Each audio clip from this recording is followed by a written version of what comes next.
Ser Podcast. Jesús Callejo, como siempre, mirando papeles. Bienvenido de nuevo a Ser Historia. ¿Qué tal, Nacho? Bien hallado. Qué maravilla. En la introducción lo comentaba un poco, ¿no? El personaje al que vamos a dedicar el programa es un personaje siniestro, un personaje terrorífico, un personaje a caballo entre, bueno, pues lo mejor y lo peor, ¿no? Y es muy difícil encontrar lo mejor, pero también ha sido considerado uno de los personajes más influyentes del siglo XX, Aleister Crowley, ¿no? Sí, sin ninguna duda. Es uno de los que se merece, vamos, no solo un cronovisor, se merece casi todo un programa completo. De hecho, hay varias biografías que se han escrito sobre su vida, sobre sus experiencias. Bueno, más bien sobre sus influencias también, porque una vez muerto, es cierto que surge la leyenda negra. Para unos le consideran como uno de los hombres más perversos y más dañinos que ha habido en Inglaterra, sobre todo. Otros lo consideran como las 100 personas más influyentes que ha habido en Gran Bretaña, y otros lo consideran pues como un mago heterodoxo que prácticamente tocó todas las disciplinas, que hizo todo tipo de rituales, de magia blanca, magia roja, magia negra y cualquier cosa que te puedas imaginar, pero también es verdad que la magia blanca por la heroína y eso, ¿no? Le daba mucho a cualquier sustancia psicotrópica, pero siempre buscando nuevas experiencias y abrir esas puertas de la percepción. Y es verdad que bueno, pues estuvo tonteando con la mescalina, con el peyote, con el éter, que en aquella época también el éter te ponía bastante, sí. Y dicen que incluso Aldous Huxley pues le inició en la mescalina y en el peyote, ¿no? Y que luego Aldous Huxley pues escribió varios libros por ese tipo de experiencias, ¿no? Entre el cielo y el infierno, esas sensaciones que tiene las drogas cuando no sabes controlar precisamente esa, vamos a llamarla, esa forma de acceder a un conocimiento prohibido. En el caso de Aleister Crowley se puede decir que accedió a todos los conocimientos prohibidos, pero accedió también a todas las disciplinas prácticamente del saber. No solo se le considera un mago, un ocultista, sino también un poeta, también se le atribuye algunas actuaciones de espionaje durante la Segunda Guerra Mundial, pintor, novelista, maestro de ajedrez, creador de una religión, como era la de Telema, y metido en todos los fregados. Le echaron de algunas órdenes esotéricas, él creó otras, él hizo de su capa un sayo, y precisamente por ese carácter intransigente, por ese carácter, vamos a llamarle, revolucionario, carismático, no hay que olvidar ese toque magnético que tenía con el resto de las personas que le rodeaban, ¿no? Era capaz de crear discípulos muy adeptos a su doctrina, pero también muy destructiva. De hecho, ha habido algunos casos donde algunos de esos discípulos pues murieron en prácticas mágicas. Y luego, pues muy adepto también a la mujer escarlata, ¿no? Él tuvo muchísimas amantes. Él era bisexual, lo decía claramente, le daba igual la carne que el pescado, pero a las mujeres las asociaba con esa mujer escarlata, sobre todo para los rituales sexuales. Entonces, claro, toda esta mezcolanza es lo que hizo que Aleister Crowley tuviera muchísimo predicamento pues a finales del siglo XIX y principios del XX. Él muere en 1947, o sea que él muere con 72 años, tuvo tiempo para hacer muchísimas cosas, pero se le atribuyen muchas actividades, muchos aspectos, algunos, desde mi punto de vista, totalmente falsos, sencillamente es para denigrarle. Hombre, no en vano, él se autodenominaba la bestia 666, eso ya te dice bastante. Otro de sus apodos era el Frater Perdurabo, el Maestro Terión y el Baphomet, pero los enemigos suyos le decían que era el hombre más perverso del mundo e incluso también le llamaban el Anticristo. Yo creo que entre esas dos aguas, entre esos dos mares, es donde navega la figura de Aleister Crowley. Una figura que, al contrario, por ejemplo, de la semana pasada, que estuvimos hablando de Hermes Trismegisto, que es un personaje, bueno, pues quieras o no, pues yo como egiptoloco, ¿no? Como egiptólogo, pues conozco un poquito, pero de Aleister Crowley tengo que reconocer que no sé prácticamente nada, ¿no? Habiendo estado en el mundo del misterio durante tantos años, pues algo he oído, algo he leído, pero no conozco prácticamente nada, ¿no? Y es el típico cronovisor, el típico programa en el que yo me dejo llevar por nuestro invitado, por Jesús Callejo, crononauta, porque el cuaderno lo tengo en blanco, no tengo absolutamente nada, y me gusta, ¿no? Me gusta enriquecer, ¿no? Con esa improvisación, ¿no? Lo que pueda ir saliendo. Y como siempre, la mejor manera de aprender es viajar. Así que vamos a hacer como siempre, tengo aquí delante el cronovisor con nuestro teclado. ¿Cuál es la fecha que nos propones en esta ocasión, Jesús? La fecha es el 30 de abril de 1923.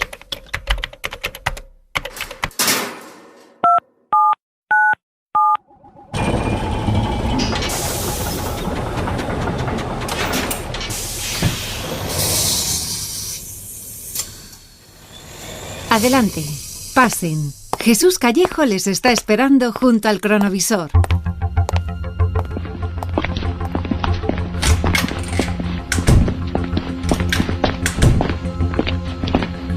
Jesús, ¿dónde estamos? ¿Está la gente saliendo, cerrando puertas, abandonando este edificio? ¿Dónde estamos? Estamos en Cefalú, estamos en Sicilia y estamos en una de sus últimas posesiones, ¿no? En esta abadía de Telema.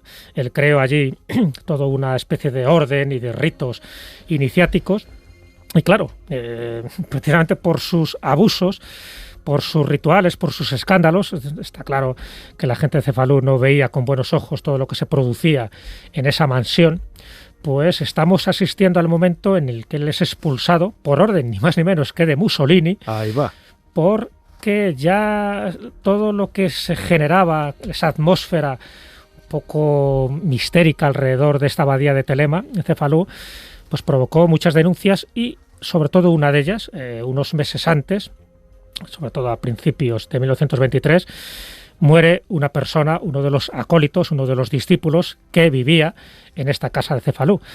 Y al morir Raúl Loveday, como se llamaba, muere, unos dicen, claro, que cambian las versiones, unos dicen que precisamente por la ingesta de sangre de un animal sacrificado, en concreto de un gato. Otros dicen que fue por fiebre tifoidea, por haber bebido de un manantial de la montaña que estaba contaminado, pero el hecho es que la palma. Claro, la mujer de este hombre, de este acólito, pues se marcha antes de que se produzca este evento en el que estamos ahora asistiendo, y denuncia esas prácticas de magia negra, de magia satánica. Lo denuncia ante la prensa, en concreto hasta ante un periódico sensacionalista como era de Sunday Express. Uh-huh. Entonces, claro, al decir esto, pues eso llegó a oídos de Mussolini en aquella época. Y Mussolini lo que no quería es tener escándalos de ese tipo. Por entonces Aleister Crowley no era demasiado conocido, y a pesar de que tenía ideas fascistas Aleister Crowley, porque bueno, es dentro de su ideario... También le daba todo en la política, le daba, ¿no? Todo, sí, dentro de su ideario político, religioso, filosófico, estaba muy adscrito a ese fascismo, a ese autoritarismo, porque en el fondo él ordenaba que hicieran sus acólitos pues cantidad de burradas, y sobre todo en cuestiones del sexo, ¿no? Dice que ahí eran escándalos tras escándalos, y bueno, pues mira, su tú lema por era dónde un se le poco fue de haz mano. lo que quieras, ¿no? Claro, es que la abadía de Telema, que es muy importante... Aunque luego se convirtió en haz lo que yo quiera, ¿no? Sí, claro. Él se basa, bueno, tiene como varias influencias. Una de ellas es la obra de François Rabelais, que es la de Gargantúa y Pantagruel, donde ya se habla de esta Telema. Telema sería como una especie de abadía, pero en contra o casi utilizando los principios más contrapuestos a lo que sería una abadía religiosa hecha por monjes, ¿no? Porque es una casa, ¿no? Es una casa. Es una especie de chalet en donde estamos. Sí, nada, es una casa de 200 metros cuadrados, donde ahí hacían sus rituales, las paredes pintadas también con sus símbolos, se hacían rituales donde la música, la luz, los cánticos, las invocaciones estaban a la orden del día, y claro, y también pues los gritos, en fin, las performances que se hacían dentro. Claro, la gente no sabía muy bien lo que se hacía, lo que veían y escuchaban eran esos ruidos, alaridos, orgasmos, en fin, de todo, ¿no? Con una música también estridente. Pero claro, la muerte de este hombre es lo que desencadenó una serie de consecuencias para que ese principio en el que se basa la abadía de Telema, y por lo tanto la religión de la que él hizo gala, que tenía el mismo nombre, Telema, ¿no? Telema, claro, sí. Efectivamente. Pues, claro, haz lo que quieras, es toda tu ley. Ese es el principio básico. Claro, el haz lo que quieras, es toda tu ley. Además viene también de un episodio, vamos a llamarle así, de trance místico que él tuvo junto con su mujer escarlata de aquella época, que era Rose Kelly, en Egipto. O sea, una vez más, Egipto entra en escena porque él estaba fascinado por la parte egipcia, y una de esas etapas anteriores, sobre todo en 1904, él va al Cairo. Él considera que en el Cairo, en Egipto, tiene que aprender una serie de enseñanzas que luego va a poner en práctica en sus distintas órdenes esotéricas que él crea. Él ya había estado en la Golden Dawn, ya la habían echado de la Golden Dawn, y bueno, pues en el Cairo, y aquí forma parte también de un aspecto muy sombrío, muy nebuloso, porque él dice que va con su mujer escarlata, con su babalón, que en ese caso es Rose Kelly, y tiene una revelación a través de su de su medium, que era su mujer. Y la revelación es de un espíritu llamado Aiwass. Este espíritu llamado Aiwass dice que es un emisario de Horus que le da los principios de lo que luego se convierte en el libro de la ley, ese Liber Legis, donde está ese famoso axioma, ¿no? Haz tu voluntad, es toda tu ley. Ya viene ya desde 1904, a pesar de que él ya había leído esa palabra en el texto de François Rabelais. Él se autodenomina en ese momento profeta, él crea esa religión de Telema, y él marca ya un inicio del calendario. Él habla de los eones, dice que el eón de Horus es el que pondrá fin al eón de Osiris. Él considera que la época de Osiris ha terminado y que ahora tiene que llegar una etapa dedicada al dios Horus, dentro de su cosmovisión, pero que queda reflejado todo en el libro de la ley. Un libro que luego se convierte como en una Biblia, como en una serie de principios que la gente sigue a rajatabla, hasta el punto de que cuando él muere en 1947, cuando le están incinerando, se están leyendo trozos y párrafos del libro de la ley, para que veas lo importante que era. Me parece muy, muy curioso, ¿no? Cómo este tipo de personajes rodean y crean esos grupos de acólitos a partir de pensamientos. En primer lugar, la idea de haz lo que quieras, pero lo que te decía, ¿no? Haz lo que yo quiera, ¿no? En realidad, ¿no? Más que haz lo que quieras. Estamos hablando, Jesús Callejo, crononauta, de ese paso de Aleister Crowley, nuestro protagonista, por Egipto. Yo tuve conocimiento de ello, ¿no? Es una figura, lo decía al principio, que conozco pues de forma muy deslavazada, ¿no? Y que he leído cosas sueltas y en realidad, pues me oigo campanas y no sé dónde, ¿no? Pero hubo una persona que me marcó un poco de, oye, entérate dónde pudo haber estado Aleister Crowley en este hotel en El Cairo, me preguntaba y tal.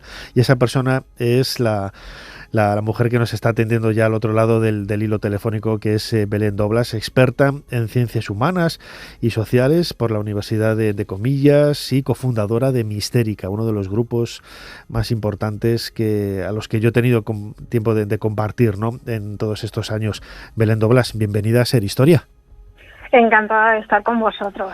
¿Cómo surge en ti ese interés por Aleister Crowley? Lo comentábamos ahora, ¿no? Es una de las personas más influyentes, ¿no? del siglo XX, a pesar de todo lo que hizo, y recuerdo esos comentarios que me hacías, ¿no? De oye, Nacho, entérate a ver dónde estuvo este hotel u otro en El Cairo para seguirle un poco la pista. ¿Cómo llegas tú a Aleister Crowley y qué es lo que te apasiona de este personaje tan singular? Bueno, realmente hablar de Aleister Crowley es muy, muy complicado porque es un personaje tremendamente complejo, polifacético. Bueno, seguramente Jesús pues ya nos haya puesto tras los pasos, tras la pista de este maravilloso hombre. Un maravilloso hombre en el sentido de que era un culo inquieto. Pues ya sabemos que era un gran mago, místico, profeta, libertino, vividor, atleta sexual, dudoso espía, pintor enigmático, como podemos ver, como podíamos ver en algunos de los muros de su abadía en Cefalú. Pues realmente tenía pues una gran biografía, pero sobre todo, aparte de poeta escritor, era un gran viajero y aventurero consumado. Prácticamente viajó por toda Europa, Francia, Alemania, Italia. Estuvo en España también, ¿no? Estuvo en España, sí. Después de que le echasen de Cefalú, de Italia, de la abadía de Telema, fue a Túnez, creo, Sí, a Túnez, sí. Sí, y estuvo en España antes de llegar a Italia. Y realmente quedó fascinado con nuestra tierra y ellos, digamos los ingleses así de buena casta como era Aleister Crowley, pues seguramente veían España como muy atrasada y también con parte de un gran legado cultural y folclore y también mágico, como no. Belén, sabemos un poco, quizás lo hemos comentado, ¿no? Quizás esos aspectos más negativos, siempre tendemos a ver solo pues la parte de la droga, ese aspecto tan sectario, ¿no? de su grupo, pero yo imagino que, como sucede con muchos líderes que pasan a la historia por cosas negativas, Aleister Crowley también tendría cosas buenas, ¿no?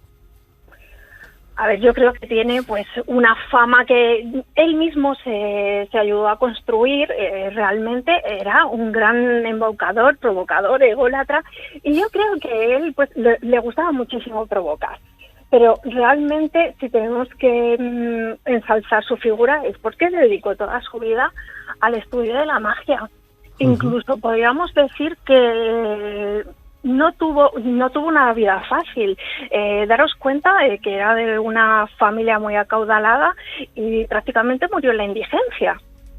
Y esto es realmente, esto se debe pues a una vida un tanto disipada, pero sobre todo porque él siempre estuvo en busca de la verdad, en busca de nuevas doctrinas, y le encantaba experimentar.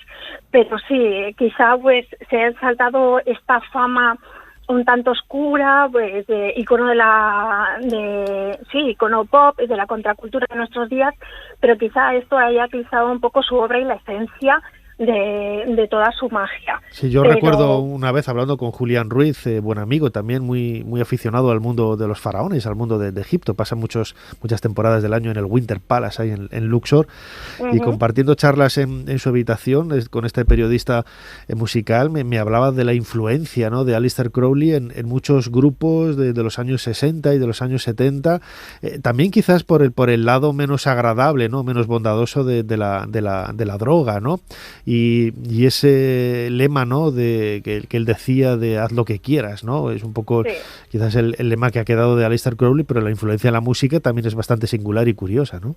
Bueno, es total, ya hablando de los Beatles, de Black Sabbath, pero también Iron Maiden, hay muchísimos grupos que en cierta manera pues se han visto influidos por su obra, o incluso hay otros grupos musicales quizá menos conocidos dentro de lo que es la corriente del gótico, como por ejemplo The Gardens of the Light o Fields of the Nephilim, que incluso pues recogen algunos de esas declaraciones que están grabadas. Se le ve declamar todos esos versos y esa magia ritual, y realmente es increíble. Si alguien no lo ha escuchado, porque normalmente las canciones que hemos podido escuchar pues de todos estos grupos y cantantes, como también David Bowie, pues se ve la influencia.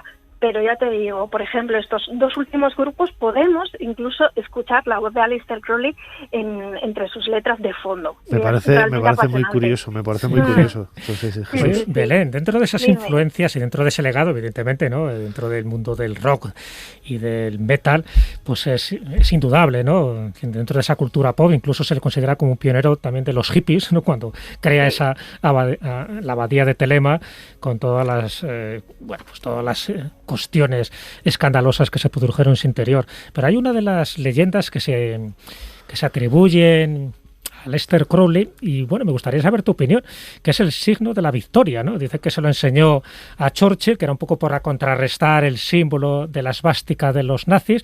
¿Tú crees que eso puede ser verdad? Que a partir de ese momento ese símbolo de la victoria que se hace con los dos dedos se le atribuye a Aleister Crowley. De hecho, uno de sus, de los legados que él ha dejado, uno de los que más ha influido en su obra es Alan Moore, y Alan Moore es autor de uno de los cómics que se llama V de Vendetta. Es decir, siempre está asociado ese símbolo de la victoria, pero como un símbolo apotropaico, es decir, como un símbolo de defensa. ¿Qué puede haber de verdad en eso?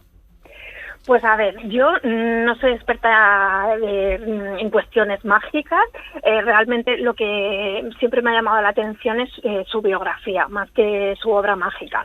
Aquí tendríamos que preguntar pues a Franje Rubio que nos comentase un poco cuál podría ser esta apropiación de este signo, de dónde podría venir. Pero lo que no queda del todo claro es la relación con Churchill. Realmente no queda claro si él fue doble espía, si realmente ayudó con su magia a que finalmente ganase Reino Unido la guerra.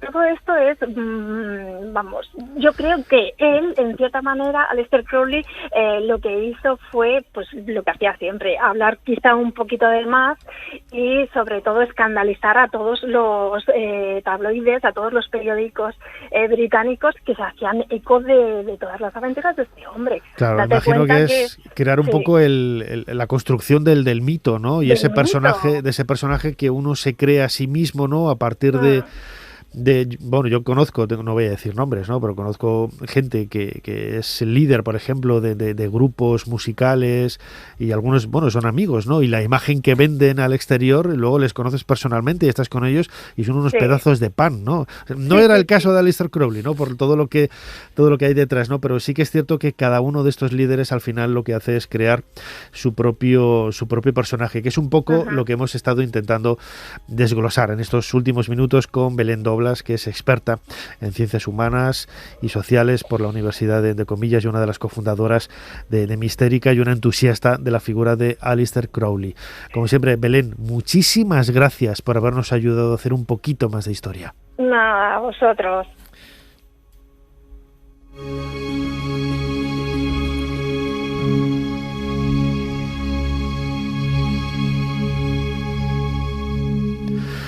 Jesús, no deja indiferente a nadie, ¿no? Yo lo del signo de la victoria yo no lo conocía. Quizás es parte también un poco de la leyenda que hay posterior, ¿no? Ya decía ahora Belén que tampoco hay muchos datos que fundamenten, ¿no?, esa amistad o esa relación que tenía con Churchill. No la hay. Por eso un poco quería saber su opinión, porque es cierto que cada uno, pues en fin, arrima el ascua a su sardina. Es decir, aquellos que conocen un poco el mundo del simbolismo, pues es cierto que cuando Churchill empieza a hacer ese signo, muchos lo atribuyen a esa influencia que pudo haber tenido con Churchill. Es muy dudosa, ¿no? También es muy dudoso que él ejerciera de espía y mucho más que fuera contraespía. De hecho, se comenta que cuando empieza la Segunda Guerra Mundial, es verdad que él se ofrece como voluntario al servicio de inteligencia, al servicio de inteligencia en concreto de la Marina Real Británica. Hay todo un rumor en aquella época que dice que Ian Fleming, famoso James Bond, autor de James Bond, sí sabemos que era espía y que trabajaba para el MI5, pues dice que le envía a colaborar con los nazis para darle información falsa. Todo es un rumor, todo es una leyenda que posiblemente sea falsa, porque adentrarse en esos territorios más procelosos es complicado. Y es verdad que él conocía muchos idiomas y que sabía el inglés, sabía alemán y que podía haberse adentrado en las filas enemigas, pero también es muy dudoso. Yo creo que forma parte de esa leyenda. Ten en cuenta que él escribe unas memorias, una autobiografía, donde reivindica un poco todos estos aspectos y estos factores. Por lo tanto, él se ensalza a su propia figura y él exagera muchas de las cosas que hizo o que no hizo.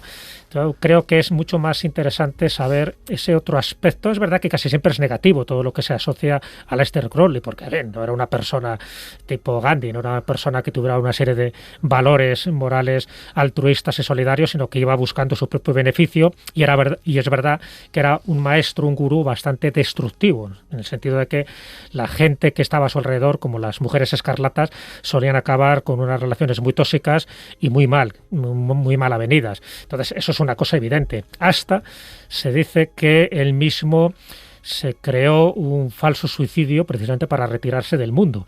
¿Y por qué? Porque tenía por entonces muchísimas deudas financieras. Claro, iba dejando muertos, en sentido metafórico de la palabra, allí por donde pasaba. Cadáveres en la cuneta, ¿no? Y entonces, como lo tenía, en fin, ya sus acreedores le estaban persiguiendo y le estaban cercando cada vez más, él inventa una estrategia muy típica casi de Sherlock Holmes y del profesor Moriarty, y es inventarse un suicidio, pero para eso necesita una serie de colaboradores necesarios, y uno de esos colaboradores necesarios para que le sirva de tapadera es ni más ni menos que Fernando Pessoa. Fernando Pessoa, el gran poeta portugués. A él habrá que dedicar en algún momento otro cronovisor, porque es uno de los más carismáticos también dentro del mundo del misterio. Es verdad, sí, bueno, él le interesaba mucho las ciencias ocultas, por eso tiene una correspondencia con Aleister Crowley. Aleister Crowley le dice, oye, ve para aquí, para Inglaterra, en la época que él vivía en Londres, y le dice a Fernando Pessoa, dice, pues yo soy poeta, no sé dónde caerme muerto, no tengo un duro. Y entonces es él el que va, Aleister Crowley, el que va a Lisboa. Allí se relaciona un poco con Fernando Pessoa. Fernando Pessoa, aparte de escribir esos poemas para mí preciosos, ¿no?, y maravillosos, él hacía muchas cartas astrales y también era un buen experto en ajedrez. O sea, jugaban al ajedrez tanto Crowley como Fernando Pessoa. Pero en un momento dado, estamos hablando del año 1930, lo que hace es que le propone, dice, mira, le dice a Fernando, dice, mira, a mí me están persiguiendo muchísimo, voy a crear una muerte falsa y de esta forma pues vuelvo a resurgir como el ave fénix. Entonces se van a la boca del infierno, que es una especie de acantilado que hay en Cascais, y allí hace una nota de suicidio, se la pasa tanto a Fernando Pessoa como a un periodista, también otro colaborador necesario para esta especie de impostura, ¿no?, y de falsificación, y hace que se suicida. Y durante un tiempo se creyó que, bueno, y todo el mundo lo dio por bueno. Dice, bueno, pues está Aleister Crowley, como tiene la mente como la tiene, pues es normal que al final, acuciado por sus problemas financieros y también por sus problemas psicológicos, pues haya podido suicidar. Fue mentira, bueno, y uno de los que queda ahí impregnado en esta aureola también maldita es Fernando Pessoa. Un día lo comentaremos y hablaremos más extensamente porque desde luego tiene su puntito. Pero bueno, lo cuento como anécdota, incluso como alpinista, otra de las facetas más desconocidas también de Aleister Crowley. Él llegó hasta el K2, no lo llegó a escalar en todo, porque esa cumbre, que es una de las cumbres más peligrosas también que existe, incluso mucho más que el Everest, pero bueno, él llegó sin oxígeno hasta una cierta altitud, pero luego hubo una expedición que era el Kanchenjunga, que es la tercera montaña del Himalaya más alta. Pues se sabe, y eso hay una parte de verdad, que cuando estaban a una altura más de 7.000 metros, pues él recomienda que ciertos compañeros suyos no desciendan porque cree que va a haber aludes. Aún así, estos compañeros descienden, se produce una luz, mueren varios de ellos, y ante los gritos de socorro, Aleister Crowley se quedó en su campamento y no les prestó ningún tipo de ayuda. Eso, por supuesto, se la tuvieron jurada durante bastante tiempo pues los familiares de estos compañeros alpinistas. Y también estuvo en España, ¿no? Estuvo en España. A ver, en la España de aquella época, del primer tercio del siglo XX, justo antes de la Guerra Civil, era un lugar ya durante la Primera Guerra Mundial, ¿no?, donde se encontraban y había cierto movimiento intelectual que luego, por desgracia, se pierde, ¿no? Él estuvo 2 veces en España. Una fue en 1908 y otra ya fue mucho más tarde, en 1930. Pero el viaje que hizo por España, que fue entre agosto y septiembre de 1908, lo hizo además con un amigo, con Víctor Neuber, que era más que amigo, ya sabes, estos compañeros con derecho a roce.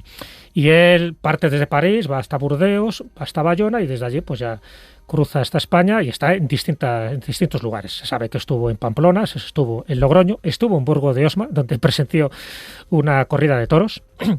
¡Olé! ¡Olé! Ahí está. Además, viendo torear al padre de Manolete, que también se llamaba Manuel Rodríguez, Manolete. Y viendo torear, pues bueno, una serie de personas, él queda impactado, luego lo cuenta también en su autobiografía un poco, pero él lo ve desde un punto de vista más esotérico, de un poco de vista más simbólico, ¿no? La muerte del toro, con una especie de héroe vestido de luces, etcétera, etcétera. Luego está en Madrid, por ejemplo, llega al Museo del Prado, queda fascinado por las meninas de Velázquez. Él se aloja en un hotel de la Puerta del Sol, su compañero, pues en fin, él entra en todos los males, físicamente no le aguanta bien. Ten en cuenta que el viaje lo están haciendo andando, prácticamente, salvo algunos tramos que hacen, en algún tren o en alguna carroza, pero casi todos andando, y su compañero no aguanta ese ritmo, ¿no? Y cuando llega a Granada, porque también llega hasta Granada, fíjate, desde París, Bayona, llegan hasta Granada, ahí dice que se enamora de una granadina, de una gitana, hasta el punto de que hace un poema, uno de los mejores escritos, vamos a llamar así, poético, romántico, que se lo dedica a esta mujer. Él queda fascinado también por la Alhambra, y a partir de ahí ya se va a Tánger y ahí empieza un nuevo periodo de su vida. Una historia fascinante, la de Aleister Crowley. Antes, escuchando los comentarios que hacíamos con Belén Doblas sobre la influencia en la música, yo me acordaba, estaba ahí, de ese pensamiento fugaz que tengo, digo, ¿habrá influenciado también en nuestro común amigo Juan Ignacio Cuesta, otro de los miembros de La Escóbula de la Brújula, ese programa que dirige nuestro compañero Jesús Callejo en Podium Podcast? Que, bromas aparte, esta semana contáis con un invitado de excepción. Nosotros lo tuvimos la semana pasada, hablando precisamente del Nuevo Testamento, de la figura de ese Jesús más histórico, que es Antonio Piñero. Es un personaje casi tan carismático como el propio Jesús, ¿no? Salvando todas las distancias, desde luego, sí. Hombre, es que ha escrito muchísimo sobre Jesús de Nazaret, y una de las personas que más sabe de Jesús, no solo en España, sino en todo el mundo, ¿no? Ya lo hemos tenido varias veces en La Escóbula, desde luego tú lo sabes bien, es una enciclopedia, ¿no? Como lo cuenta, y sobre todo la información y las revelaciones que nos dice sobre esa figura de Jesús y los apóstoles en general, basándose no solo en los evangelios canónicos, sino también en los evangelios apócrifos. Y por supuesto, algo tiene que ver con la figura de la que estamos hoy hablando, porque claro, si a él le llamaban, a Aleister Crowley, anticristo, es porque también utilizaba los textos evangélicos a su modo, a su manera, retorciéndolos y utilizándolos para que fuera su voluntad. Así que sí, ahí le tendremos a Antonio Piñero, en fin, una persona de la que siempre hay que aprender porque es un auténtico maestro. Un maestro fue considerado Aleister Crowley, ¿no? El personaje al que hemos dedicado este cronovisor aquí en Ser Historia, con todas sus cosas malas, con todas sus cosas buenas. Yo todavía no he conseguido ver ninguna, por mucho que se empeñara nuestra invitada también, Belén Doblas, en decir que había algunas cosas buenas, pero desde luego es un personaje, no lo puede dudar nadie. Nosotros como historiadores o aquí... a la cabeza de este programa Ser Historia tenemos que contar únicamente lo que pasó, no tenemos que valorarlo, por eso tampoco hemos entrado en detalles de las cosas que hizo, como es lo que tiene que hacer cualquier historiador, y no deja indiferente a nadie, que eso es un poco con lo que nos tenemos que quedar. Aleister Crowley, ese personaje tan carismático que falleció en el año 1947 y es considerado uno de los 100 ingleses más influyentes del siglo XX, de la historia. Jesús Callejo, crononauta, como siempre, muchísimas gracias una vez más por habernos ayudado a hacer un poquito más de historia. Muchísimas gracias a ti, Nacho, y solo termino con una frase. Él decía, haz lo que quieras, esa es tu ley, pero sin embargo San Agustín dijo, ama y haz lo que quieras. Yo me quedo con eso. Claro que sí.